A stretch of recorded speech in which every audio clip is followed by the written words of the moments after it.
Zero आवरमध्ये आपलं स्वागत. मी प्रसन्न जोशी. नमस्कार. पहिलीपासून तिसरी भाषा सक्तीच्या म्हणजे जिला हिंदी सक्ती असंही म्हटलं गेलं त्या शासन निर्णयाला मराठी जनांचा विरोध आणि ठाकरे बंधूंच्या एकजुटीनं झालेल्या रेट्यामुळे लगाम घातला गेला. परवाच्या शनिवारी याचा जल्लोष सोहळा मुंबईतल्या वरळीत मोठ्या उत्साहात पार पडला. उद्धव ठाकरे आणि राज ठाकरे यांचं जाहीर मंचावर एकत्र येणं, एकमेकांचं कौतुक करणं, उद्धव यांनी एकत्र आलो ते एकत्र राहण्यासाठी असं म्हणून दोन्हीकडील समर्थकांच्या भावनांना हात घालणं, यामुळे एकूणच मराठी जनमानसात एक उत्साहाचं वातावरण पाहायला मिळालं. मात्र मराठीचा जल्लोष केला म्हणजे मराठीचे सगळे प्रश्न सुटले असं होत नाही.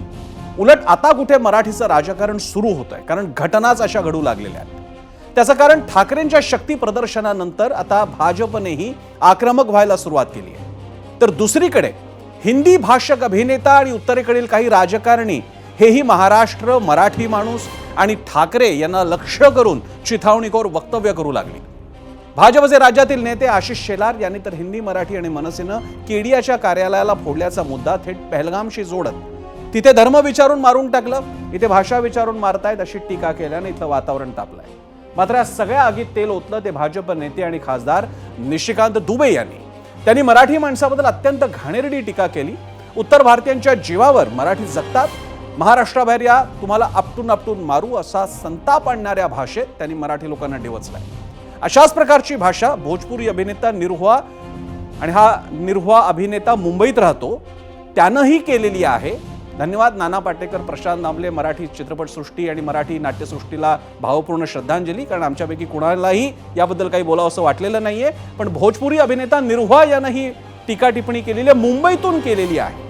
खरं तर हा मुद्दा हिंदी लोक आणि हिंदी भाषेविरुद्ध कधीच नव्हता. आजही शाळांमध्ये 5वी पासून हिंदी आहेच. हिंदी फिल्म इंडस्ट्री मुंबईत आहे, ज्यामध्ये मराठी जनही काम करतात. मराठी लोक अन्य भारतीयांपेक्षा सहज हिंदी बोलू शकतात. मात्र राजकीय स्वार्थासाठी आता एक शैक्षणिक मुद्द्याला भाषिक वादाचं रूप दिलं जात आहे. त्यातच भाजपचे अमराठी नेते आणि उत्तर भारतीय राजकारणी, अभिनेते यांच्या अशा या बेछूट वक्तव्यांमुळे काट्याचा नायटा होतोय. आणि यावरच आहे आजचा झिरो आवरचा प्रश्न. त्या प्रश्नाकडे जाऊयात आणि त्यानंतर पुढची चर्चा नेहमीप्रमाणे जाऊयात पोल सेंटरला. आजचा प्रश्न जाणून घेण्यासाठी ज्याला आम्ही तुमच्याकडनं मतदान अपेक्षित आहे. पहलगाममध्ये धर्म विचारून मारलं, मुंबईत भाषा विचारून चोपतायत. आशिष शेलार यांनी अशी तुलना करणं योग्य वाटतं का? आपला मूळ प्रश्न आहे, त्याला तुम्ही प्रतिसाद देऊ शकता, होय किंवा नाही. एबीपी माझाची जी सोशल मीडिया हँडल्स आहेत, एक्सवरती एबीपी माझा टीव्ही, फेसबुकवर एबीपी माझा, यूट्यूबवर एबीपी माझा टीव्ही, इन्स्टावर एबीपी माझा टीव्ही, यावर जाऊन या पोलवरती तुम्हाला हवा तो पर्याय निवडायचा आहे. कार्यक्रमाच्या शेवटी आपण या सगळ्या पोलचा निकाल पाहणार आहोत. आणि आता चर्चेत पुढे जाण्याआधी पाहूयात भाजपच्या निशिकांत दुबेंची ती वक्तव्य ज्यांनी महाराष्ट्रात नसलेला मराठी अमराठी वाद पेटवून टाकला. पाहूया. मैंने हमेशा कहा है कि जब अपने घर में हो, महाराष्ट्र में हो, यदि बहुत बड़े बॉस हो तो चलो बिहार, चलो उत्तर प्रदेश, चलो तमिलनाडु, तुमको पटक पटक के मारेंगे. ये एनार्की जो है नहीं चलेगी. आज जो वोट बैंक की पॉलिटिक्स, बीएमसी का चुनाव होने वाला है और ये उद्धव ठाकरे और राज ठाकरे जो कर रहा है, इससे घटिया कोई काम नहीं हो सकता है और हम इसका प्रतिकार करते हैं. और यदि उनमें हिम्मत है, जो मैंने आपको कहा है, यदि उनमें हिम्मत है तो बगल में जो है माहिम इलाके में चले जाएं और माहिम की दरगाह के सामने जो है किसी हिंदी भाषी और उर्दू भाषी को पीट कर दिखा दें, तो मैं मानूंगा कि वो सचमुच जो है बाला साहब ठाकरे जी के जो है वारिस हैं और बाला साहब ठाकरे जी के सिद्धांतों पर चल रहे हैं. आप हमारा दोहन करके, शोषण करके टैक्स पेयर करते हो, और यदि आप में ज़्यादा हिम्मत है तो आप हिंदी भाषी को मारते हो तो उर्दू भाषी को भी मारो, तमिलियन को भी मारो, आप जो है तेलुगु वाले को भी मारो. कि क्या है कि आप क्या कर रहे हो कि मराठी बोलना होगा? आप किसकी रोटी खा रहे हो? वहाँ टाटा है, बिरला है, रिलायंस है, कोई महाराष्ट्र में यूनिट नहीं है. सब टैक्स पेयर जो है, टाटा यदि बिहार झारखंड नहीं होता, उस वक्त बिहार नहीं होता, टाटा ने तो पहली फैक्ट्री वहीं बनाई. हमारे पैसे पर पल रहे हो. तुम कौन सा टैक्स देते हो? कौन सी इंडस्ट्री है तुम्हारे पास? माइंस हमारे पास है, झारखंड के पास है, छत्तीसगढ़ के पास है, मध्य प्रदेश के पास है, उड़ीसा के पास है. आपके पास कौन सी माइंस है? रिफाइनरी यदि रिलायंस ने बैठाई है, एसआर ने रिफाइनरी बैठाई, तो वो गुजरात में रिफाइनरी बैठाई है. सारी इंडस्ट्री जो है, सेमीकंडक्टर की भी इंडस्ट्री है तो गुजरात में आ रही है. आप जो है लाटसाही कर रहे हो.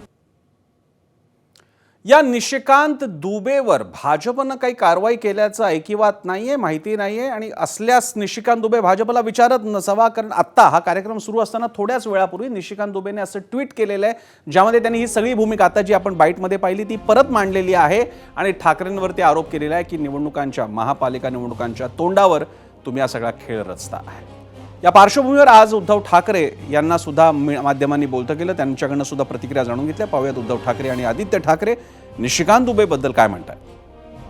कोणी जे आहेत त्यांचं म्हणजे मी खरं म्हणजे मी लक्कडबग्गा बोललो, त्या लक्कडबग्गाची मी माफी मागतो, कारण ते त्याही लायकीचे नाही आहेत ही लोक. त्यांचं ताड्या घालणं हा उद्योगच आहे आणि इकडे येऊन त्यांनी बघावं की आमचा कोणत्याही भाषेला विरोध नाही, पण भाषेच्या सक्तीला विरोध आहे. आम्ही सगळ्यांना सांगितलेलं आहे की अशा फडतूस कॅरेक्टर्सकडे लक्ष देऊ नका, कारण भाजपचं हे प्लेबुकच आहे, तोडाफोडा आणि राज्य करा. जिथे भांडणं नाही आहेत, जिथे वाद नाही आहेत तिथे वाद निर्माण करायचे, खोटं काहीतरी पसरवायचं. आणि महत्त्वाची गोष्ट म्हणजे निशिकांत दुबे हा भाजपचा चेहरा आहे, पण उत्तर भारतचा नाही.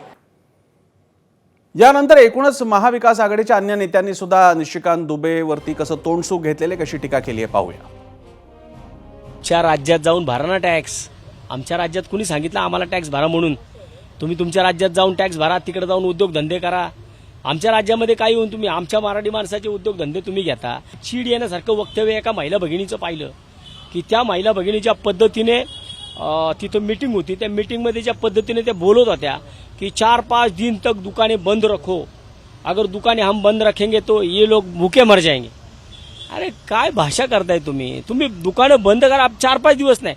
माझा या राज्यातल्या सगळ्या परप्रांतीय लोकांना विनंती आहे की खरंच त्या भगिनीचं ऐका आणि 4-5 दिवस नाही, 1 महिनाभर दुकानं बंद ठेवा. कोण उपाशी मरतंय ते बघू आपण. आम्ही त्याचं काय करायचंय ते करूच. आम्ही तर क्लिअर सांगितलंय की पहिला वार आम्ही करणार नाही, पण कोणी हात उचलला तर मुळासकट उखडून टाकायची ताकद आमच्यात आहे. पण प्रश्न हा उरतो की मराठी माणसाला आम्ही बाहेर पडला तर तुडवून दाखवू असं जेव्हा निशिकांत दुबे म्हणतो, त्यावेळेला देवेंद्र फडणवीसजी तुम्ही मराठीच आहात, ही धमकी तुमच्यासाठी सुद्धा आहे. थुकतो आम्ही तुझ्यावर, कारण आमदार आहेस, बुद्धीचा कुठे त्याचा काय कस लागत नाही. आणि ज्या पद्धतीने आज त्यांनी आपल्या महाराष्ट्राला, आपल्या महाराष्ट्रातल्या मुंबईला, मुंबईच्यातल्या मराठी माणसाला डिवचलंय. काल आशिष शेलार आणि शड्डू ठोकून सांगितलंय की इथे परप्रांतीयांवर अत्याचार चालणार नाही. नक्कीच बरोबर आहे, पण मग चालणार नाही. आता त्या दुबेनी आपल्या गळ्याला नख लावलंय, आता तुमच्या बेडक्या कशा फुकतात ते बघायचे. हे जे असे विवादास्पद विधानं करून महाराष्ट्रामध्ये आग लावण्याचा जो प्रयत्न होतोय त्याच्याकडनं अतिशय सावध पद्धतीने बघितलं पाहिजे. राजकीय फायदे कसे मिळतील याच्यासाठी टाकलेला हा डाव होता. हिंदीच्या माध्यमातून मराठी आणि हिंदी हा वाद पेटवायचा होता. निशिकांत दुबेंचं कामच ते एक विकृत मनाचा माणूस आहे तो, ज्याला काम दिलेलं आहे की सातत्याने कॉन्ट्रोवर्शियल बोलायचं, त्या ठिकाणी समाजामध्ये छेद, भाषेमध्ये छेद निर्माण करायचा. जर राज्याचे मुख्यमंत्री देवेंद्र फडणवीस याच्याबद्दल काय बोलू इच्छितात? काय काय म्हणतात त्याला, महाराष्ट्राचे मुख्यमंत्री असून त्यांना मराठीचा स्वाभिमान नाही? दरम्यान एकीकडे अशी प्रक्षोभक वक्तव्य होत असताना शिंदेच्या शिवसेनेच्या नेत्यांना काहीतरी बोलणं भागच होतं, कारण टीका त्यांच्यावरती सुद्धा झाली असती स्वाभाविकरित्या. नरेश म्हस्के यांनी याबाबतीत शिवसेनेची भूमिका मांडली, दुबेंच्यावरती टीका सुद्धा केली. आपण बघूयात काय म्हणतात शिवसेनेचे नेते. हे बघा, जे निशिकांत दुबे, जर मला काही या संदर्भात मी अजून वक्तव्य ऐकलेलं नाहीये. निशिकांत दुबे जर अशा पद्धतीत जर वक्तव्य करत असतील तर त्याचा या ठिकाणी आम्ही निषेध करतो. निशिकांत दुबेंनी आधी स्पष्ट करावं त्यांना बिहार सोडून झारखंडला का जावं लागलं. ते बिहारचे आहेत, ते झारखंडला का गेले आधी त्यांनी ते सिद्ध करावं, त्याचं उत्तर द्यावं, त्यानंतर त्यांनी मराठी माणसांवर टीका करावी. मी हे आता गृहराज्यमंत्री म्हणून बोलत नाहीये, एक शिवसैनिक म्हणून, एक मराठी माणूस म्हणून बोलतोय की अशा पद्धतीचं वक्तव्य अजिबात आम्ही खपू घेणार नाही आणि अशा पद्धतीची मस्ती देखील आम्ही अजिबात खपून घेणार नाही. महाराष्ट्रामधल्या 2 पक्षांची भूमिका 10 पक्षांपेक्षा वेगळी असेल तर त्याला सगळ्याच महाराष्ट्रातली जनता जबाबदार धरणं हे देखील इतर राज्यातल्या लोकप्रतिनिधींनी चुकीचं आहे. नरेंद्र मोदीजींनी, देशाच्या जे नड्डा साहेबांनी, अमित शहाजींनी त्या खात्यांना समज दिली पाहिजे. दरम्यान हा सगळा विषय आज दिवसभरात मोठा होत गेला. दुबेंच्या वक्तव्यावरनं महाराष्ट्रामध्ये संतप्त प्रतिक्रिया उमटू लागल्यानंतर आज उशिरा विधिमंडळामध्ये भाजप नेते आशिष शेलार यांनी याची दखल घेतली. पाहूया. ज्या मराठी माणसाने या जगातला पहिला सिनेमा केला, ज्या मराठी माणसाचा किंवा एका अर्थाने आमच्या छत्रपतींनी जगातलं पहिलं, या देशातलं पहिलं आरमार निर्माण केलं, त्या मराठी माणसाच्या कर्तबगारीवर आणि त्याने दिलेल्या योगदानावर कोणीही प्रश्न विचारू नये. कोणाच्या तुकड्यावर मराठी माणूस जगत नाही, महाराष्ट्राचा तर संबंधच नाही. आणि म्हणून मी केवळ नाव यासाठी घेत नाही कारण त्या सदनाचे सदस्य नाही, पण मराठी माणसाचं हित आणि अमराठी माणसावर अन्याय होऊ नये या दोन्ही भूमिका हे सरकार, मराठी माणूस आणि महाराष्ट्र घेईल. अर्थात या सगळ्या विषयाला शेलारांनी सुद्धा एक वक्तव्य केलं, ज्याची सुद्धा चर्चा झाली आणि त्यामुळे सुद्धा जोरदार टीका त्यांच्यावर सुद्धा होते. आणि ते वक्तव्य होतं की ज्याप्रमाणे पहलगाममध्ये धर्म विचारून मारण्यात आलं, इथे आता भाषा विचारून तोडवण्यात येते किंवा हल्ले केले जात आहेत, अशा आशयाचं विधान त्यांनी केलं. त्यामुळे ते सुद्धा टीकेचे धनी ठरले. पाहूयात काय म्हणाले होते आशिष शेलार. मला तर या सगळ्या गोष्टीचा उद्विग्नता येते. पहलगाममध्ये त्या लोकांनी धर्म विचारून हिंदूंना गोळ्या मारल्या आणि इथे ही सगळी मंडळी निष्पाप हिंदूंना भाषा विचारून चोपतायत. सरकारने तर कडक पावलं उचलावीच. आम्ही सत्ताधारी पक्ष आहोत, मोठा पक्ष आहोत, मोठा भाऊ आहोत, मोठी जबाबदारी आहे. हे प्रकार वाढता कामा नयेत. मराठी माणसाच्या अस्मितेची चिंता भाजपच करील आणि अमराठी माणसावरचा अन्याय भाजप खपवून घेणार नाही. आशिष शेलार यांच्याही या वक्तव्यावर प्रतिक्रिया दिली उद्धव ठाकरे आणि संजय राऊत यांनी. आपण पाहूया. मला असं वाटतं हेच महाराष्ट्राचे आणि मराठीचे मारेकरी आहेत, जे मराठी माणसाची, जो मराठी माणूस न्याय हक्कासाठी आपल्या घरामध्ये आंदोलन करतो किंवा आंदोलन करण्याची ज्याच्यावरती हे वेळ आणतायत, आणि त्यांची तुलना जे कोणी भाजपवाले पहलगाममधल्या अतिरेक्यांशी करतायत, हे म्हणजे मराठी माणसाचे आणि मराठी भाषेचे एक मारेकरी आहेत. आणि या मारेकऱ्यांना मराठी माणसाने आता ओळखलं पाहिजे. हे मराठी भाषेचे मारेकरी आहेत.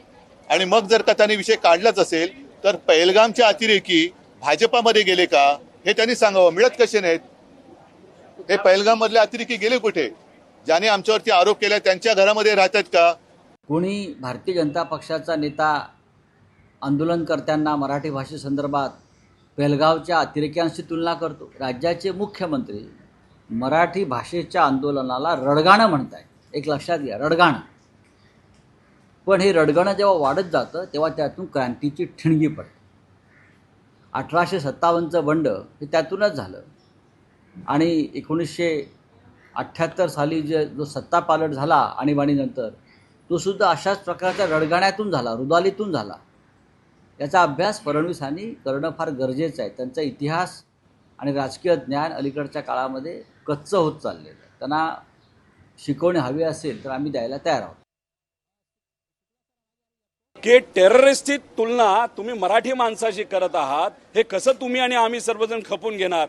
त्यामुळे स्टेटमेंट देत असताना जरा विचार करून तरी तुम्ही स्टेटमेंट द्यावी.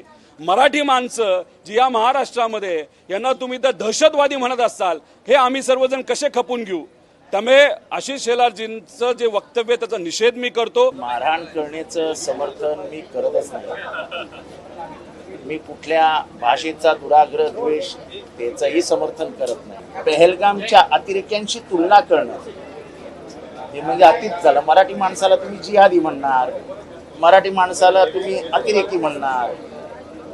ठीक आहे ना, काही जणांच्या भावना वेगळ्या आहेत, काही जणांच्या भावना वेगळ्या आहेत.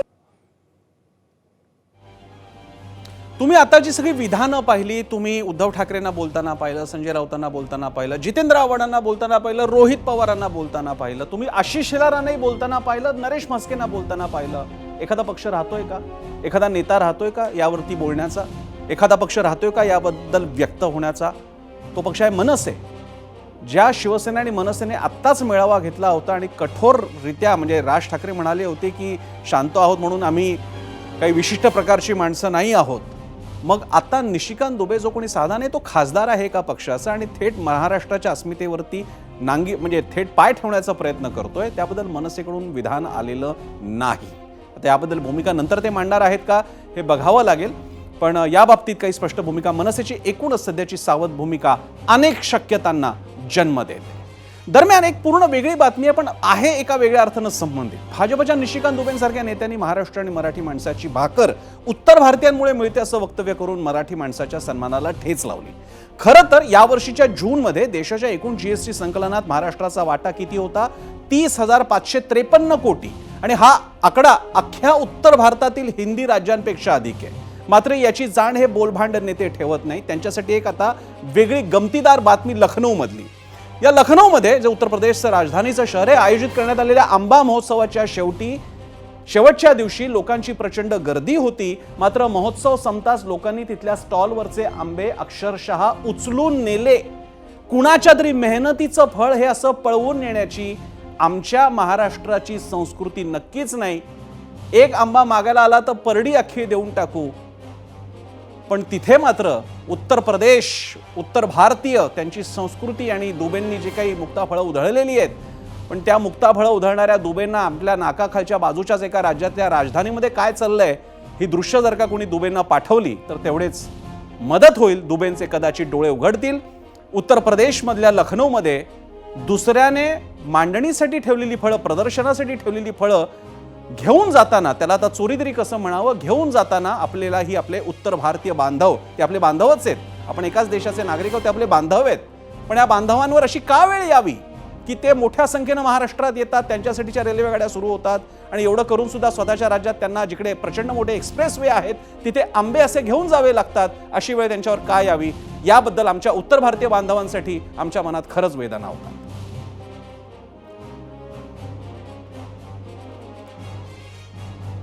तर यानंतर आता नेहमीप्रमाणे मीडिया सेंटरला जाऊयात. आजच्या या विषयावरती लोकांच्या स्वाभाविकरित्या प्रचंड प्रतिक्रिया आलेल्या आहेत. त्यातल्या काही निवडक प्रतिक्रिया आमच्या या मीडिया सेंटरवरती पाहूयात. मीडिया सेंटरवरच्या प्रतिक्रिया 0 आवरला आलेल्या. युट्यूबवरती आलेली प्रतिक्रिया संतोष पलांडे, उद्धटपणा केला म्हणून मारलं, आपल्या ज्या राज्यात जातो तेथील भाषा संस्कृतीचा मान ठेवलाच पाहिजे. पुढची प्रतिक्रिया, मराठी बोलता येत नाही हा विषय नाहीये, पण आम्ही मराठी बोलणारच नाही, करायचंय ते करा, ही मस्ती चालणार नाही. अक्षय काळे यांनी ही प्रतिक्रिया दिली आहे.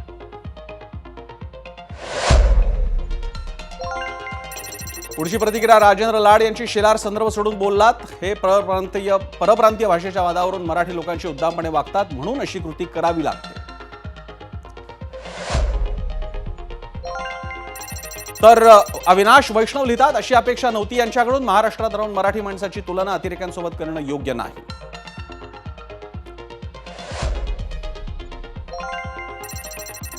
वेदांत लिहितात, म्हणजे आशिष शेलार मराठी लोकांना आतंकवादी म्हणत आहेत का, असा प्रश्न वेदांत यांनी विचारलाय. भाजपला आता बाहेरचा रस्ता दाखवला पाहिजे अशी टीका रूपा सिंधकर यांनी लिहिलेली आहे. युट्यूबवरती आलेल्या या प्रतिक्रिया.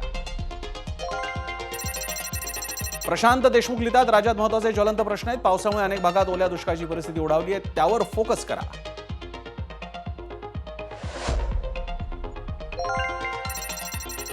शिवकुमार गुजर लिहितात, शेलार तारतम्य ठेवून बोला, मराठी जनता तुम्हाला दहशतवादी दिसते का.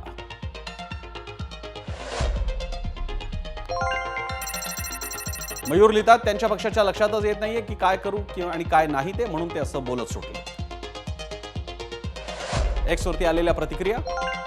एक्सवर आलेली आणखी प्रतिक्रिया धोंडप्पा नंदे यांची, मराठी भाषेवर राजकीय पोळी भाजून घेतली जाते, ही अतिशय दुर्दैवी बाब आहे. फेसबुकवर आलेली प्रतिक्रिया श्याम ठाणेदार यांची, ही तुलना अप्रस्तुत आहे, मुंबईत भाषा विचारून नाही तर ज्यांनी मराठी भाषेचा अपमान केला अशांना चोप देण्यात आलाय.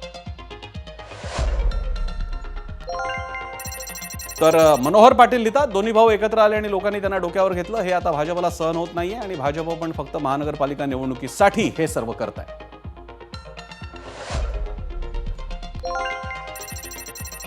विजय नागवेकर लिहितात, इंस्टाग्रामवरती आमच्या, मुंबई मराठी माणसाची आहे आणि ती मराठी माणसांचीच राहणार.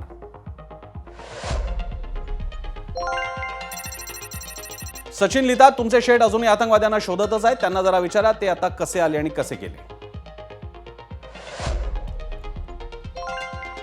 तर दुसरीकडे इंस्टाग्रामवरची आणखी एक प्रतिक्रिया अक्षय वालगुडे यांची, महाराष्ट्राची संस्कृती अशी नाहीये, भाषा विचारून मारायला चालू केलं असतं तर मुंबईमध्ये मराठीसाठी मोर्चा काढायची वेळच आली नसती.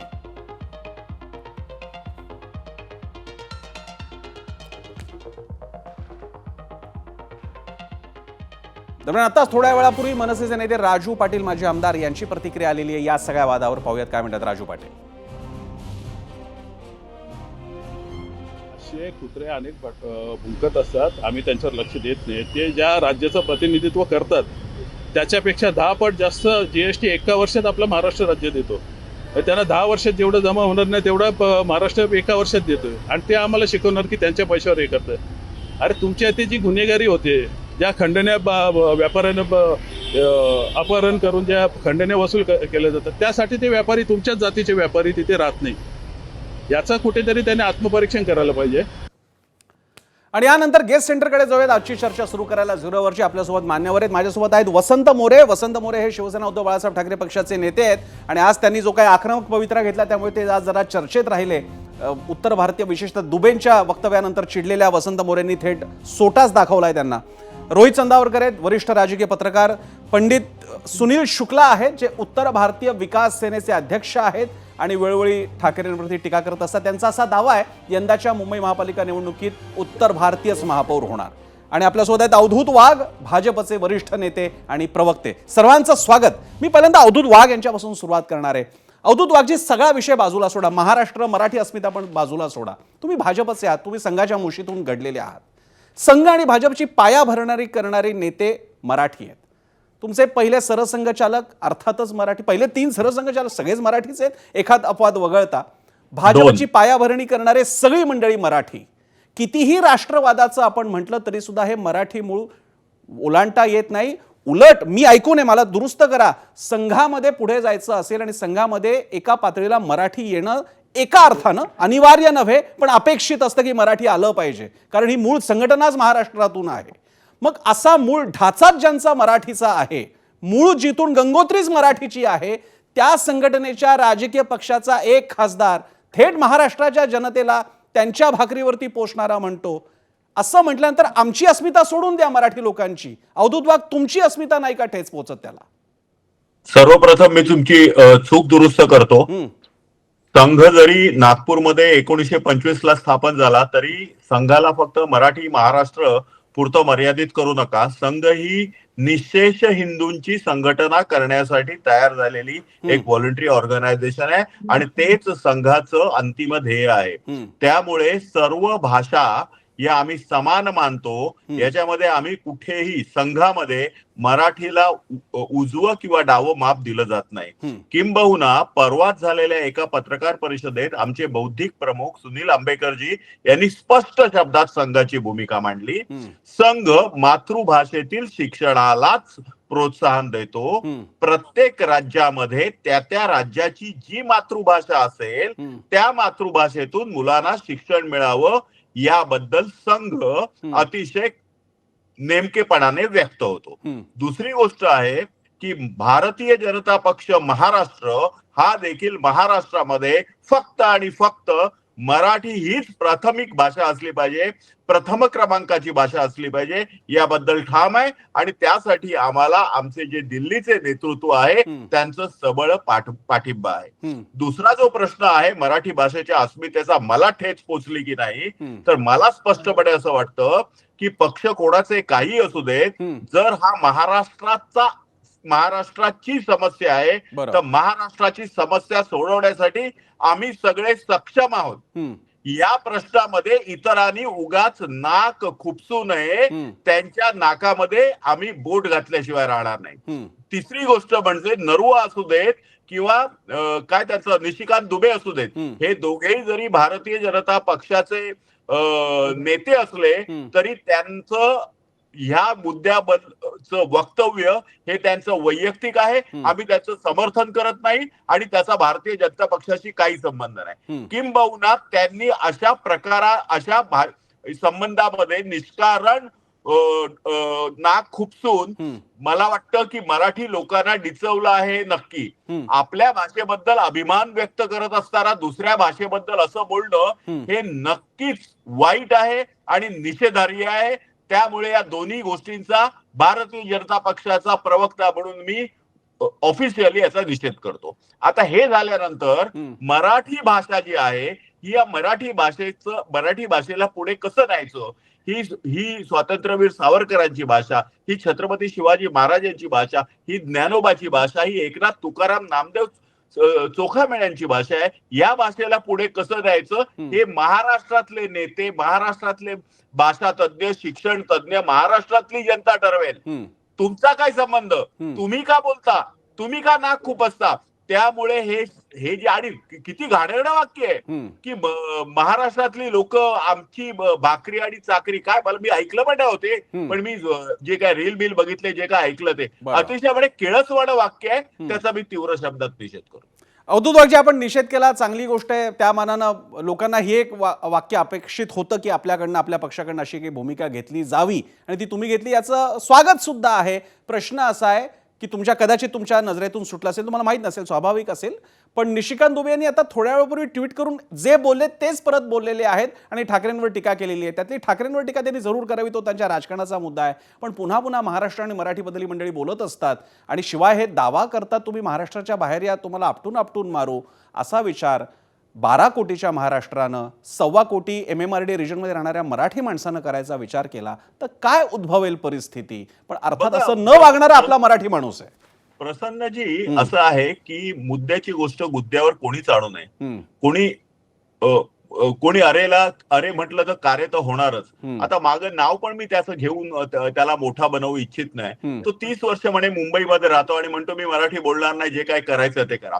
आता त्याने हे जे पुढचं स्टेटमेंट दिलं ना ते वाईट आहे. तो जर असं म्हणत असेल, इथपर्यंत तांबर असेल, मी मराठी बोलणार नाही, तर ठीक आहे, आपण एखाद्या वेळी म्हणू की ठीक आहे नको बोलू. पण ते पुढे काय म्हणतो, मग तुम्हाला जे काय करायचंय ते करा.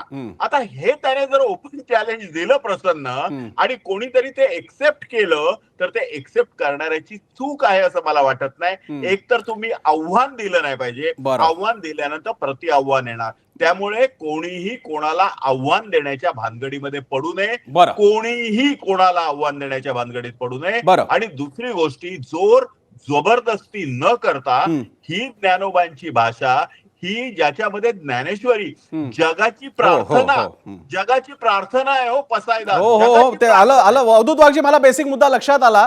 फक्त तुम्ही मगाशी असं म्हणाला की ही भाषा कुणाकुणाची म्हणताना तुम्ही स्वातंत्र्यवीर सावरकरांचं नाव घेतलं. त्यांनी एक संकल्पना मांडली होती, सद्गुण विकृती. तुम्ही आता बोलताना किती सहजपणे म्हणालात की जर का तो केडिया नुसता इतका म्हणाला असता की मी मराठी बोलणार नाही तर ठीक होतं, असं म्हणणं महाराष्ट्रातल्या अवधूत वाघांनी असं म्हणणं, मला सांगा अशी मुभा त्या माणसाला तमिळनाडू, केरळ, कर्नाटक, आंध्र प्रदेश, तेलंगणा किंवा वरती आणि कुठलं उत्तर भारतातलं राज्य असेल तिथं तो असं जाहीरपणे बोलू शकतो की मी 30 वर्ष राहतो पण मी मराठी बोलणार, काय तिकडची भाषा जी कुठली असेल बोलणार नाही. याला आता सावरकरांच्या भाषेत, कारण तुम्ही मगाशी सावरकरांचा उल्लेख केला, त्याला सद्गुण विकृती म्हणायची का, तर त्याबद्दल आपण विचार करायला. अशा अपेक्षा मी अन्य पाहुण्यांकडे जातो. मी आता जातोय पंडित सुनील शुक्ला यांच्याकडे. शुक्ला जी, मैं सबसे पहले मैं आपसे हिंदी में इसलिए संवाद कर रहा हूँ चूंकि आप समझ सके मैं क्या कह रहा हूँ. मराठी के बहुत सारे मायने होते, शायद आप समझ ना पाए, इसलिए मैं आपसे हिंदी में वार्तालाप कर रहा हूँ आपसे. मेरा सबसे पहला सवाल है, आपके सारे मैसेजेस मेरे पास है व्हाट्सएप पे. आप हर बार, अभी मुंबई पे हिंदी महापौर आएगा, मुंबई में मेयर हिंदी होगा, नॉर्थ इंडियन होगा, इतनी राजकीय महत्वाकांक्षा, राजनैतिक महत्वाकांक्षा क्यों है आपको मुंबई के बारे में? इतने सारे 6-6, 7-7 उत्तर भारत के राज्य पड़े हैं आपके हिंदी लोगों के, तो मुंबई में क्यों बिठाना है आपको मेयर? प्रसन्नाजी, अगोदर मी तुम्हाला बोलतो, मी इकडचा भूमिपुत्र आहे. माझा जन्म मुंबई झालेला आहे. माझं वय तुमच्या वय प्रमाणेच असणार आणि आपण मराठीत बोलू. मला गर्व आहे की मी इकडचा भूमिपुत्र आहे आणि मराठी ही माझी आई बोली आहे. तुम्ही बोलू शकतात. माझं आडनाव बघून तुम्ही आता हिंदीमध्ये जे वार्तालाप केला ते मला आवडलं नाही, कारण तुम्ही मला साईडलाईन केल्या हिंदीमध्ये बोलून. म्हणजे हा भैया असेल, मला एक बोलू द्या. छत्रपती शिवाजी महाराजांनी राबलेला हिंदवी स्वराज ते माझे रोल मॉडेल आहे. बाळासाहेब ठाकरे हिंदवी हृदय सम्राट तुम्ही म्हणू शकतात, धर्मोधारक म्हणा तुम्ही, हे माझे रोल मॉडेल आहेत. जे राज ठाकरेचं जे कार्यक्रम चाललं होतं ते एक ऑर्गनाइज ऍक्टिव्हिटी आहे. 30 मार्च 2025 ला गुढीपाडव्याच्या दिवशी अचानक ते, ज्याला मराठी बोलता येत नाही त्याच्या कानपट्यात मारा. त्याच्यानंतर 15 एप्रिलला मी सुप्रीम कोर्ट मध्ये याचिका टाकलं की मला शुक्ला, तुम्ही, मला आनंद आहे, ऐका सुनीलजी, मला आनंद आहे तुम्ही मराठीत बोलताय. मला एक साधं सांगा, तुमचा मेसेज आहे माझ्याकडे व्हॉट्सअपवर, तुम्ही काय लिहिलंय? राज ठाकरे आणि उद्धव ठाकरे रंगा बिल्लाची जोडी, रंगाबिल्लाची जोडी. मला शुक्लाजी माहित नाही तुम्ही कोणत्या राज्यातून आहात, तुम्ही बिहारमधून असाल तर माहित नाही. मी तिकडच्या एखाद्या यादवाबद्दल मी तिकडच्या नितीश कुमारांबद्दल काय रंगाबिल्ला किंवा असलं काय लिहिलं चालणार आहे? तुम्हाला अस्मितेला ठेस. ठाकरे कोण आहेत त्याच्याशी नाही देणं घेणं आपल्याला. महाराष्ट्र म्हणजे ठाकरे नाहीत. पण तुम्ही ठाकरेंना जेव्हा महाराष्ट्रात तुम्ही एक शुक्ला जेव्हा राज ठाकरे उद्धव ठाकरे रंगाबिल्लाची जोडी म्हणतो, तर माझा तुम्हाला प्रश्न आहे, तुम्ही युपी मध्ये असाल तर मी मुलायम सिंग यादवांना, आता ते स्वर्गवासी झालेले आहेत पण समजा त्यांचे चिरंजीव अखिलेश असतील, त्यांना म्हणू शकतो असं? मी त्यांना गुंडा म्हणतो, गुंडा राज आहे तिकडे, ठीक आहे ना. आता मी रंगाबिल्ला बद्दल बोलतो. हे दोन भाऊ सोबत आले. बाळासाहेब ठाकरेने एकच बोललं होतं, आपण हिंदू एकत्र आलं पाहिजे. त्या तिकडे काय झालं, काय बोलणं झालं होतं की लोकांना मारा आणि व्हिडिओ बनवू नका, आणि उद्धव साहेब ठाकरे यांच्या पीठ थपथपवले. म्हणजे संदीपजी, आता आपली भाषा बदलते. व्हॉट्सअप मधली भाषा रंगाबिल्लाची, आता उद्धव साहेब झाले तुमची. जरा कार्यक्रम सुरू नाही झाला तर तुम्ही एकदम साहेब करू लागला, चांगली गोष्ट आहे. मी एक प्रतिक्रिया घेऊन नंतर येतो परत. ठीक आहे संदीप शुक्लाजी, एवढी मारहाण करायचं बोलतोय ते रंगाबिल्ला झाले. अच्छा, हेच बोलतोय. लोकांना मारण्याचं काम जर तुम्ही केला तर ते हिंदुत्व काम नव्हे, सनातनी काम नव्हे, हिंदूचं मारायचं काम तुम्ही लोकांना बोलताय. ठीक आहे. मी वसंत मोरेंना विचारतो. वसंत मोरेजी, या मंडळींचं म्हणणं असं आहे, मग ते शुक्ला असतील नाही तर अन्य कुठले उत्तर भारतातले दुबे किंवा बाकीची कोणी मंडळी असतील, ते म्हणतायत की हा हिंदूला हिंदूच्या विरोधात भडकवण्याचा प्रयत्न आहे. दुबे तर त्याही पुढे गेलेले आहेत. तुम्ही आज दिवसभर त्याच्यात आक्रमक दिसला. तुमचं काय म्हणणं आहे या सगळ्या विषयाच्या बाबतीत? नाही, प्रत्यक्षामध्ये काहीतरी बोलायचं आणि त्याच्यानंतर न माफ्या मागायच्या, हे आता काय महाराष्ट्राला नवीन राहिलेलं नाहीये. आपण प्रत्यक्षात केडियाचं सुद्धा पाहिलं असेल. केडियाने सुद्धा ज्या पद्धतीने भाषण केलं, मी बोलणार नाही, आणि नंतर न दुसऱ्या दिवशी परत माफी मागितली. आता उद्या जर ह्या दुबेनी माफी मागितली तर काही नवल वाटायचं कारण नाहीये. दुबे हे लोकप्रतिनिधी आहेत आणि एक खासदार. मला वाटतं की मी सकाळपासून त्या दुबेंच्या संदर्भामध्ये बरीच माहिती गोळा केली आहे. हे दुबे जे आहेत ना, मुळात ह्यांना जी डॉक्टरेट पदवी दिली ना त्याच्यावरतीच प्रश्नचिन्ह आहे. 2020 मध्ये त्यांच्यावरती आरोप झालाय की त्यांनी दिल्ली येथून हा पदवीचा दावा जो केलाय, पण दिल्ली युनिव्हर्सिटीने RTI नुसार निशिकांत दुबे हा विद्यार्थी नोंदणीकृत नाही, बरं, अशा प्रकारचंच डायरेक्शन दिलेलं आहे. हे नोंदणीकृतच नाहीये दिल्ली विद्यापीठाकडे.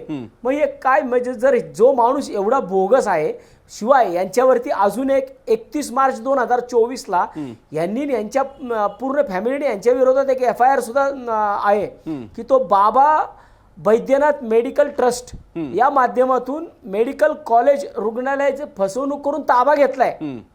मग जो माणूस ताबा घेतो, जो माणूस अशा प्रकारे बोगस डिग्री घेतो, त्याला काय हो महाराष्ट्रामध्ये ठाकरे कळणार, काय त्याला मराठी माणूस कळणार? आणि तो सकाळपासून सांगतो आम्ही आपटून मारू, आम्ही हे करू. आणि महाराष्ट्रामध्ये जर यांचे, मी आता जी माहिती काढली त्याच्यामध्ये 10 ते 12 लाख लोक झारखंडची महाराष्ट्रामध्ये आहेत. अरे तुझ्या राज्याची लोक आमच्या महाराष्ट्रामध्ये येऊन पोटापाण्याचे विषय करतात, तुला ते बघवत नाही का बाबा? एक लोकप्रतिनिधी अशा प्रकारे कसं वागू शकतो? आणि जर आपण पाहिलं, त्यांनी म्हटलं की महाराष्ट्रातली लोक आमच्या टॅक्सवरती जगतात किंवा आम्ही जो टॅक्स भरतो. आता इथं माझ्याकडे जे आकडे आहेत तपशीलवार GSTचे नुसते, महाराष्ट्र GST 3,20,000 कोटी. मी आता मोरेजी, मी मगाशी हे वाचून सुद्धा दाखवलं होतं. जूनची एकट्या महाराष्ट्राची GST संकलन हे 30,000 कोटीपेक्षा जास्त आहे, जे उत्तर भारतातल्या किमान 4-5 राज्यांचं संमेलन एकत्रित करून सुद्धा तो आकडा मोठा आहे. मी एक फक्त कमेंट दुबेंकडे घेतो आणि त्यानंतर मी संदीप शुक्लांची घेतो आणि त्यानंतर मला रोहित चंदावरकरांकडे जायचं आहे. शुक्लाजी, जे दुबे बोलले त्या बाबतीत तुमचं काय मत आहे? एक तुमचे उत्तर भारतीय बांधव जे बोलतात आमच्या विषयी, त्याच्याबद्दल तुमचं काय मत आहे? तुमच्या टॅक्सवरती आमचा रोजीरोटी चालते. आम्ही निषेध करतो. आणि बीजेपीचं पप्पू आहे, हा निरवा धोनी इकडे राहत नाही. त्या लोकांना हे माहित नाही की महाराष्ट्रामध्ये जे इकडे राहणारे जे परप्रांती उत्तर भारतीय कशा जगतात. राहण्याचा जागा नसतो आमच्याकडे, आम्ही व्यवसाय करतो, लहान व्यवसाय करतो. म्हणजे ह्या लोकांनी जे टिप्पणी केलेला आम्ही त्याचा निषेध करतो, नक्कीच करतो. आणि बीजेपीचा प्लांटेड लोक आहे. निरव्वा कोण होता? मोदी सोबत बसणारा MP, ex-MP, तो इकडे कमेंट करतो, कारण त्याचा पिक्चर रिलीज होणार आहे बहुतेक, मला असं वाटतो. आणि हे दुबे मी ओळखत नाही, आणि नक्कीच ह्या लोकांनी टिप्पणी नाही केलं पाहिजे. आणि आम्ही याचा विरोध करतो. म्हणजे राजसाहेब ठाकरे आणि उद्धव ठाकरे जे एकत्र आले आणि ज्या मंचावर त्या लोक बोलले की काढू नका, हे आम्हाला वाईट वाटलं. मला हे खूप इंटरेस्टिंग वाटलं. रंगाबिल्ला ते आता राजसाहेब, उद्धव साहेब अशी भाषा तुमची यायला लागलेली आहे. पण अजूनही मेयर बनवायचं आहे, उत्तर भारतीय मेयर बनवायचं आहे तुम्हाला मुंबईचा. मी त्याकडे नंतर येईन. मी रोहित चंदावरकरांकडे जातो. रोहितजी, तुम्ही क्रम बघा. हा विषय काय सुरू झालाय? पहिलीपासून तिसऱ्या विषयाची भाषा सक्ती, जी अपरिहार्यप्रमाणे हिंदी सक्ती आहे, असा विषय होता. हा एक अकादमिक विषय आहे. त्याच्यामध्ये अमराठी परप्रांतीयचा प पण कोणी काढला नव्हता. पण आता ती चर्चा एकदम परप्रांतीय वगैरे, मग तो केडिया काहीतरी बोला, मग आता दुबे ते आणखी वाढवतोय. हे काय, हे डॉट्स एकत्र केल्यानंतर काय चित्र दिसतंय? प्रसन्न, महाराष्ट्र राज्य हे काय आहे त्याची एक बॅकग्राऊंड पटकन आपण बघितली पाहिजे. महाराष्ट्र हे असं राज्य आहे की ज्यांनी दाक्षिणात्य राज्यांप्रमाणे पॉलिसी ठेवली नाही. म्हणजे महाराष्ट्रामध्ये हिंदीचा प्रसार बऱ्यापैकी आधीपासून आहे. महाराष्ट्र हे बॉलिवूडचं माहेरघर आहे. महाराष्ट्रातला माणूस हा बाहेरचा कोणी आले असेल तर त्यांच्याशी हिंदीत बोलतो. महाराष्ट्रातले कन्स्ट्रक्शन प्रोजेक्ट बघा, इन्फ्रास्ट्रक्चर प्रोजेक्ट बघा, त्याचं काम खूप मोठ्या प्रमाणावर गेल्या 10-15 वर्षात सुरू आहे. तिथे सगळीकडे मजूर किंवा माणसं काम करणारी ही उत्तर भारतातून आलेली आहेत, हिंदी आहेत वगैरे वगैरे. थोडक्यात असं की महाराष्ट्राच्या मुळात हिंदीला विरोध नाही. महाराष्ट्रातल्या राजकीय नेत्यांनी हिंदीच्या सक्तीला विरोध केला. हा एक नवा मुद्दा आलाय, तो एक वेगळा आहे, तो आपण एका सेकंदासाठी बाजूला ठेवू. पण महाराष्ट्राचा मुळात हिंदीला किंवा उत्तर भारतातून येणारे मजूर असतील, कामगार असतील, इंजिनियर असतील आणि कोणी असतील त्यांना विरोध नाही. कारण ती संस्कृती महाराष्ट्राने मान्य केली आहे. आता अशा प्रकारे टायमिंग हे असं काय येत आहे? आणि तुम्ही नेमकं बोट ठेवलेलं आहे की हिंदी सक्तीपासून जी सुरुवात होते ती परप्रांतीय वगैरे अशा विषयावर, परप्रांतीय विरुद्ध महाराष्ट्रीय वगैरे अशा विषयावर, किंवा उत्तर भारत किंवा विरुद्ध महाराष्ट्रीय अशा विषयावर का जात आहे? हा मला वाटतं आज इथे पॅनलमध्ये बसलेल्या सगळ्यांनी खूप चांगले मुद्दे मांडलेले आहेत. विशेषतः भाजप प्रवक्त्यांनी त्यांच्या पक्षाचे खासदार बोललेले आहेत, त्याच्याबद्दल सुद्धा नापसंती व्यक्त केली आहे. चांगलं आहे, कारण ते एक चांगलं, म्हणजे त्यांनी पॉझिटिव्हली त्याला अनबायस्ड असं त्यांचं वक्तव्य आज त्यांनी केलंय, ते फार चांगलं आहे. पॉइंट असा आहे की असा वादविवाद, असं काहीतरी भडकाऊ बोलणं आणि हे सगळं पोलरायझेशन, ज्याला आपण लिंग्विस्टिक पोलरायझेशन असं म्हणू, हे का आत्ता केलं जातंय याचा एक विचार केला पाहिजे असं मला वाटतं. आणि मला सरळ सरळ असं दिसतंय की महाराष्ट्रातल्या 17-18 महापालिका आणि 25 पेक्षा जास्त जिल्हा परिषदांच्या निवडणुका अवघ्या 4-5-6 महिन्यावर आलेल्या असल्यामुळे हे सगळं केलं जात आहे. याला एवढा मोठा राजकीय रंग आणि हे सगळं का दिलं जात आहे याचा विचार सगळ्यांनी केला पाहिजे. आणि मग होतंय असं, आणि मी ते प्रेडिक्शन देतोय की या विषयावरच गोष्टी भडकवत नेणं आणि मग मूळ मुद्दे जे आहेत, जे विकासाचे मुद्दे आहेत, आर्थिक मुद्दे आहेत किंवा इतर मुद्दे आहेत, आता शेतकऱ्यांच्या प्रश्नांचे मुद्दे आहेत वगैरे, जिल्हा परिषद निवडणुकांमध्ये ते सगळे मुद्दे महत्वाचे आहेत. मुंबई महापालिकेसारख्या निवडणुकीमध्ये पावसात काय अवस्था होते मुंबईची, रस्त्यांची काय अवस्था होते वगैरे, हे महत्वाचे मुद्दे आहेत. हे सगळे मुद्दे बाजूला जाऊन काहीतरी भाषिक विषयांवर पोलरायझेशन होणं आणि विशिष्ट पक्ष जे भाषिक राजकारण करतात त्यांना जोर मिळणं आणि त्यांनी विरोधी मतं विभागणं, असा प्लॅन आहे. मी तुमचाच मुद्दा घेऊन अवधूत वाघांकडे जातो. अवधूत वाघजी, एक थोडेसे स्टॅट्स आणि आपल्या सगळ्या पाहुण्यांना ते उपयोगी पडतील. थोडे अंदाजित आहे, थोडे सोर्सेसमधून विविध गोळा केलेले आहेत. मुंबईतील भाषिक लोकसंख्येनुसार उत्तर भारतीय 32%, मराठी 30%, गुजराती 12%, मुस्लिम 10%, इतर राज्यातले 16%. याच्यातला साधारणपणे असं मानलं जात आहे मराठी टक्का आणि मुस्लिम टक्का हा मवियाच्या बाजूने जर का गेला, त्यात पुन्हा मवियामध्ये शिवसेना मनसे असणार की नाही याच्यात आपण नको जायला. तर माझा अवधूत वाघ तुम्हाला असा प्रश्न आहे, हे जे सगळं चाललंय, दुबे तिकडे काहीतरी बोलतायत, आणखी कोण शुक्ला काहीतरी काय बोलतायत, आणखी कोण काय करतंय, या सगळ्यांना जर का चित्र एकत्रित केलं तर अल्टिमेटली 30%, 32% उत्तर भारतीय अधिक 12% गुजराती अधिक इतर राज्यातील 16% अशी व्होट बँक बांधण्याचं हे काही वेगळं प्लॅनिंग आहे का? मेथड इन मॅडनेस, दुबे उगाच बोलत नाही, असा माझा तुम्हाला विचारायचा आहे प्रश्न. रोहितजींनी माझ्याबद्दल जे चांगले उद्गार काढले, रोहितजी खरंच धन्यवाद तुमचे. तुम्ही आणखीन एक मुद्दा उपस्थित केला की पोलरायझेशन ऑफ वोट्स. तर मी तुम्हाला 1985च्या निवडणुकी दरम्यान मुंबई महानगरपालिकेकडे घेऊन जातो. 1985ला वसंतदादा पाटील मुख्यमंत्री होते आणि त्यावेळी वसंतदादा पाटलांनी एक सहज एक उद्गार काढले होते एका भाषणामध्ये की मुंबई कदाचित महाराष्ट्रापासून वेगळी होऊ शकते.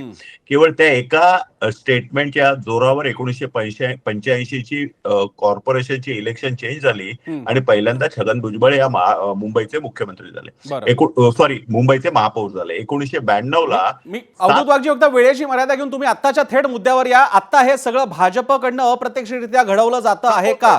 नॉन मराठी व्होट बँक बांधण्यासाठी भाजप घडवत आहे का? निशिकांत दुबेंचा बोलविता धनी कोण?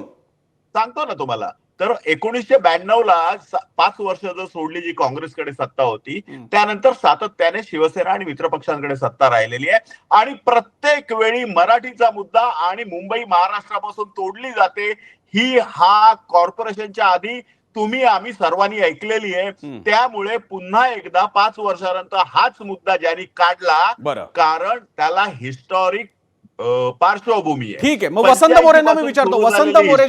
वसंत मोरे आत्ताचा सगळा विषय म्हणजे जो भाजपवरती आरोप होता, वसंत मोरे अवधूत वाघ असं म्हणतायत की हा सगळा प्रकार पुन्हा पुन्हा तेच मुंबई महाराष्ट्रातून वेगळी करण्याचा डाव, मराठी अस्मितेला गोंजारण्याचा प्रयत्न, कारण महापालिका निवडणुका. आता आता बॉल तुमच्या कोर्टात आहे, काय उत्तर याला? हा 100% जो डाव चालू आहे ना, हा मराठी आणि अमराठी यांच्यामध्ये जो प्रांतीय वाद लावायचा आहे, प्रांतीय वाद लावून याच्यामध्ये निवडणुका पुढे ढकलायच्यात भाजपला. कारण त्यांना आता मुंबईमध्ये निवडणुका नको आहेत. त्यांना मुंबईमध्ये कोणत्याही परिस्थितीमध्ये भारतीय जनता पार्टीला निवडणुका नको आहेत, म्हणून प्रांतीय वादासाठी ह्या बाहेरच्या लोकांना स्टेटमेंट करायला लावले जातात.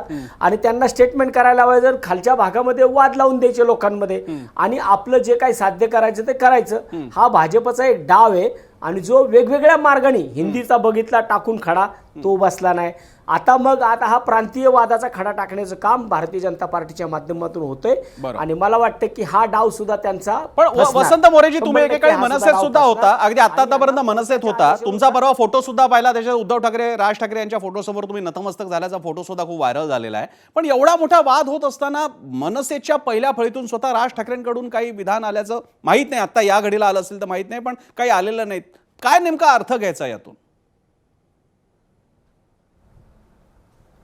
आता मी मनसेच्या बाबतीमध्ये सांगू शकत नाही, पण मी शिवसेनेच्या बाबतीमध्ये सांगू शकतो. ज्या पद्धतीने सकाळपासून आम्ही मराठी माणसाच्या बाजूने जे स्टेटमेंट करतोय की मराठी माणसाला अगदी तुम्ही भीक मागायला लावताय, आपटून मारायची भाषा करताय, तरी पण आम्ही गप्प बसायचं का?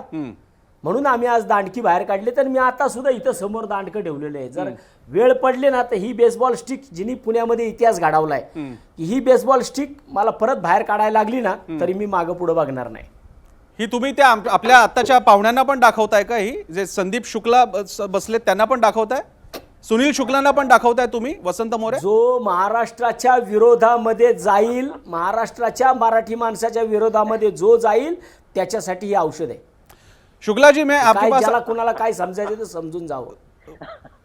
मी सुनील शुक्लाजी, मी तुमच्याकडे येतोय. माझा पुन्हा तोच प्रश्न आहे. तुमचे सगळे मेसेजेस मी खूप सिरियसली वाचत असतो, कारण एखाद्या उत्तर भारतीय नेत्याला मुंबईमध्ये जो जाहीर मेसेजेस, व्हॉट्सअप मेसेज सगळ्या पत्रकारांना पाठवतो, ज्या तो इक्वेशनच देतो की उत्तर भारतीय महापौर कसा होईल.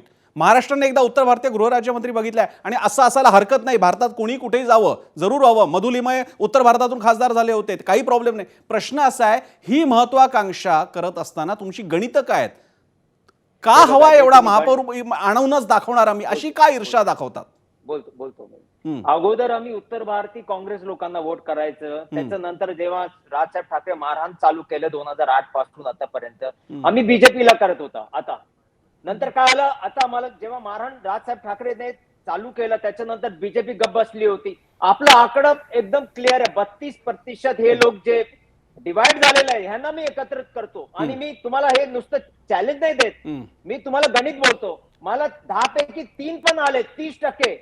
हा 16% होणार कमीत कमीत, आणि नक्कीच आमचा मेयर येणारच. नाही येणार म्हणजे कुणाचा येणार? भाजपकडून येणार का तुमच्या उत्तर भारतीय विकास संघाचा येणार?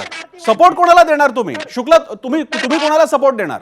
यावेळी लोकांना विकल्प मिळालेला उत्तर भारतीय लोकांना की बीजेपीला सोडा, काँग्रेसला सोडा, शिवसेनाला सोडा, उत्तर भारतीय आहेत हे पण त्यांना म्हणावं, लक्षात ठेवा. विकास सेनेच्या प्रत्याशीला वोट द्यावं आणि आमचा मेयर येणार. मी म्हणतो, आकड्याप्रमाणे बोलतो, मला 16% वोट पाहिजे. म्हणजे कोणत्या गाडीने येणार? त्यांचे मेयर कोणत्या गाडीने येणार विचारा त्यांना. मी काय म्हणतो, मनसेला 4% होते, एनसीपीला 2% होते, आमचे उत्तर भारतीय 32%. नाही शुक्ला, पण तुमचे उत्तर भारतीय मतदान कोणाला करणार? तुम्ही स्वतः कोणाला मतदान करणार? तुम्ही कोणाला सपोर्ट करणार? तुम्ही गेल्या निवडणुकीत भाजपला केला होता सपोर्ट. मी काही सपोर्ट देणार नाही, कुठल्याही पक्षाला देणार नाही. उत्तर भारतीय विकास सेनेच्या प्रत्याशी असतात, प्रत्येक ठिकाणी आम्ही उतरू आणि त्याला जिंकून काढू. वोटर्स आज तयार झालेला वोट करायला. ठीक आहे, आम्ही जिंकणार आहे, नक्की जिंकणार मी आहे. कार्यक्रमाच्या शेवटी रोहित चंदावरकरांकडे जातो. रोहित चंदावरकरजी, शुक्लाजींचा काय उत्साह वेगळा असेल, पण हा अगदीच वेडेपणा नाहीये. हे म्हणजे जशी बसपाची एक स्टाईल असायची, पहिला हारूया मग लढूया आणि मग जिंकूया, अशा स्टेप्समधून प्रोग्रेस होत जाते. आणि मी कौतुकाने बसपाच्या म्हणजे कौतुकाने सांगतो, त्यांनी कन्सिस्टन्सी ठेवली ग्रामपंचायतीपासून देशाच्या निवडणुकांपर्यंत. माझा तुम्हाला प्रश्न असा आहे, खरंच असं राजकारण आता मुंबईपासून उभं राहील महाराष्ट्रामध्ये?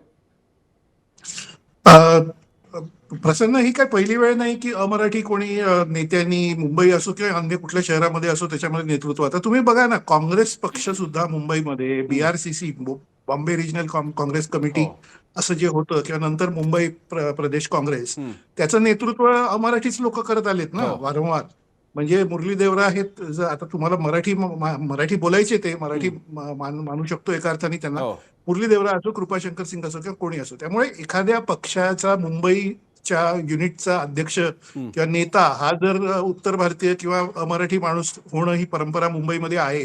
त्याचं एक्सटेन्शन पुढे परवा झालेल्या एका सभेमध्ये दिसलंच की राज ठाकरे म्हणाले की शिवसेनेची सत्ता येण्याची वेळ आली तेव्हा सुरेशदादा जैन यांना मुख्यमंत्री करावा असा प्रस्ताव आणला गेला होता वगैरे वगैरे. त्यामुळे ह्याच्यामध्ये मला नवीन किंवा शॉकिंग असं काही वाटत नाही. प्रत्येक समाजाला आपल्या समाजाचा माणूस हा मुंबई दिल्ली सारखी जी महानगर आहेत त्याच्यामध्ये वरच्या पदावर बसावा असं वाटतं. प्रश्न असा आहे की त्याच्यासाठीची प्रोसेस, महत्वाचं वाक्य बोलून थांबतो मी, प्रश्न असा आहे की त्याच्यासाठीची प्रोसेस लोकशाही मार्गाने आणि अहिंसक मार्गाने आणि विकासाच्या अजेंडा ठेवून होते आहे का, का ती हिंसेच्या मार्गाने, दबावाच्या मार्गाने आणि असल्या काहीतरी गोष्टी करून होते आहे, हे बघितलं पाहिजे. अर्थात. आणि म्हणूनच मगाशी मधु लिमयांचं नाव मला पटकन आठवलं. मधु लिमयांना आजही एक समाजवादी नेते म्हणून आजही उत्तर भारतामध्ये मोठा मान आहे. त्यांना कोणी मराठा म्हणून ओळखत नाही, तिकडे उत्तर भारतीय समाजवादी नेते म्हणून त्यांना ओळखलं जातं. अशा प्रकारे जर का तुम्ही इकडे म्हणजे, आणि अशी अनेक नावं महाराष्ट्रात सुद्धा सांगता येतील की जे केवळ म्हणायला उत्तर भारतीय नावं असतील पण ती पूर्ण विरघळून गेलेली आहेत मराठी समाजामध्ये. पण जेव्हा ती अस्मिता वेगळी स्वतंत्र अस्मिता म्हणून जर का डोकं वर काढायला लागली तर ती संघर्षात्मक रूप प्राप्त करून घेते. आणि मग मात्र संशय येतो की या मागच्या आक्रमणाच्या, या आरोळ्यांच्या मागचं राजकारण तरी काय आहे. मग दुबेंचं विधान व्यक्तिगत राहत नाही, त्याच्या मागे षडयंत्राचा भास होतो. याबद्दलचा विचार त्यांचा पक्ष करेल अशा अपेक्षा. या महत्त्वाच्या चर्चेसाठी सगळ्यांनी वेळ दिला, सगळ्यांचे आभार. इथे थांबूयात. पोल सेंटरला पाहणार आहोत. आजच्या प्रश्नाला तुम्ही दिलेला कौल काय होता आणि आपला प्रश्न काय होता? आपला प्रश्न होता हा, पहलगाममध्ये धर्म विचारून मारलं, मुंबईत भाषा विचारून चोपतायत. आशिष शेलारांनी अशी तुलना करणं योग्य वाटतं का? 29,000 लोकांनी मतं व्यक्त केली आहेत. 19% लोकांना होय योग्य वाटतंय, तर 81% लोकांना असं वाटत नाही. आपल्या मताचा आदर. एबीपी माझा, उघडा डोळे बघा नीट.